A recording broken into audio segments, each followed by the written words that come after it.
What if I told you that the moment you got your first paycheck, that was actually the moment the clock started ticking against you? Not because you did anything wrong, not because you weren't smart enough or disciplined enough, but because nobody told you that the game you were about to play had already changed its rules, and the people who benefit from you not knowing that. They were perfectly fine with you staying in the dark. Stay with me, because what I'm about to share with you is going to reframe everything you thought you knew about how wealth actually gets built in the world we live in today. Here's something interesting to think about. When your parents sat you down and gave you the talk about money, work hard, save diligently, don't take risks, trust the system, where did they get that advice from? They got it from their parents, who learned it from their parents, which means the financial wisdom most of us are operating on today was forged somewhere between the Great Depression and the post-war economic boom. It was handed down like a family heirloom, passed from generation to generation, never questioned, never updated. Think about what else we've inherited from that era. We inherited the idea that a steady job is the ultimate form of financial security. We inherited the belief that a savings account is where responsible people put their extra money. We inherited the notion that debt is shameful and that the goal of life is to eventually owe nothing to nobody. Now here's my question. Would you take medical advice that was written in 1955 and apply it to a diagnosis you received today? Of course not. Medicine has evolved. Treatments have changed. What doctors knew then and what they know now are completely different things. So why are we still running our financial lives on a 70-year-old operating system? Let me walk you through something that happened decades ago. Something most people have never been taught in school, never saw in a headline, and never heard about around the dinner table. But something that quietly rewired the entire financial landscape that you and I are living in today. For most of modern economic history, there was a natural boundary on how much money a government could put into circulation. Not a rule, not a policy, a physical boundary, like a wall. The kind of boundary you simply cannot talk or legislate your way around. That boundary was built into the very foundation of the monetary system. And when it was quietly removed, not with fanfare, not with protests in the streets, but with a brief televised announcement on a Sunday evening in 1971, the entire architecture of how wealth works changed overnight. What changed was this. Before that moment, every dollar that existed was tethered to a physical, finite resource. The amount of currency in circulation was anchored. Like a boat tied to a dock, it could rock and sway, but it couldn't drift far.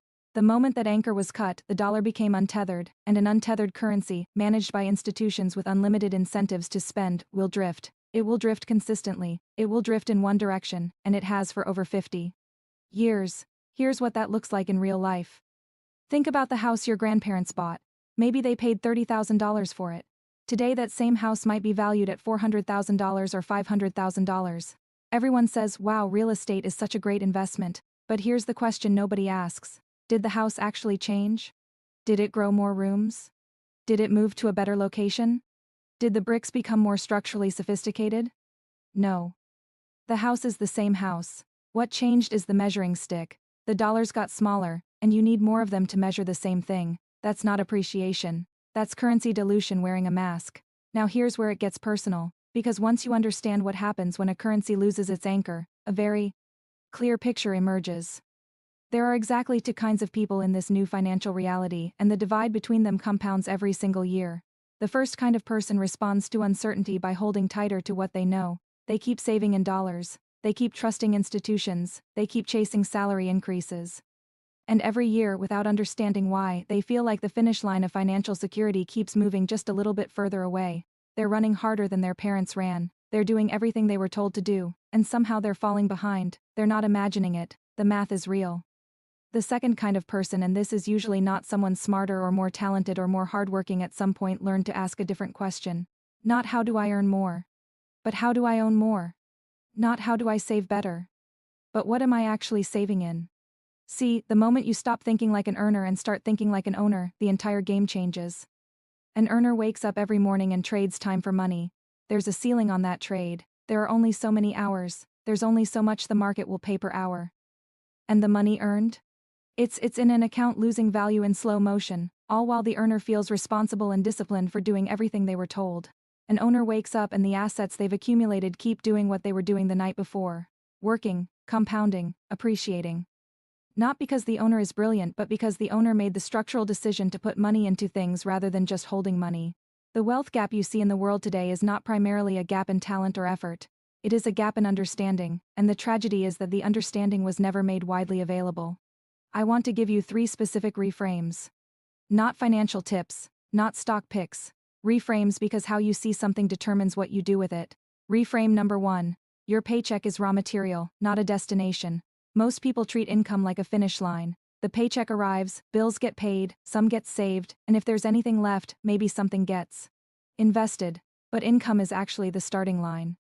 It's raw material that needs to be immediately transformed into something that cannot be diluted. The moment income sits in a savings account, it starts shrinking in real terms. The goal is velocity, moving dollars from earned income into stores of value as quickly and consistently as possible. Reframe number 2. The things you call assets may not be assets at all. Ask yourself right now, what do you own that is quietly working for you independently of your effort? Not your wardrobe, not your car, not the vacation you put on a credit card. Something that is either generating income passively, appreciating in a way that outpaces currency dilution, or both. Because here's the brutal truth. Most middle-class households are full of things that feel like wealth but are actually anchors. They require maintenance, they depreciate, they consume cash instead of producing it. True assets are the opposite. They're not glamorous, they're not always exciting at cocktail parties, but they work while you sleep. Reframe number 3. Time in the market is not the same as time in the right asset. You've probably heard time in the market beats timing the market. That's true. But it assumes you're in the right market. Holding dollars over time in a savings account is technically in a market. It's the currency market.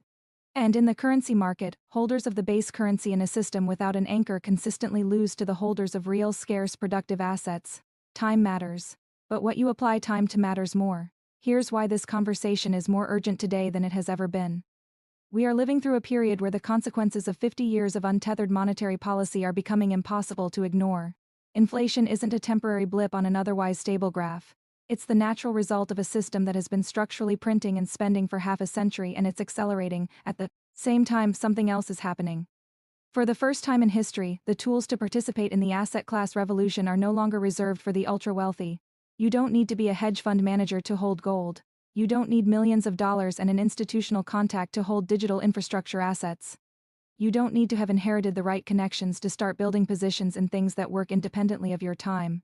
The tools exist. The access exists. What most people are still missing is the framework, the understanding of why it matters, which is the only thing that makes consistent action possible. Because discipline without understanding is just gritting your teeth. And you can only grit your teeth for so long, but discipline with understanding?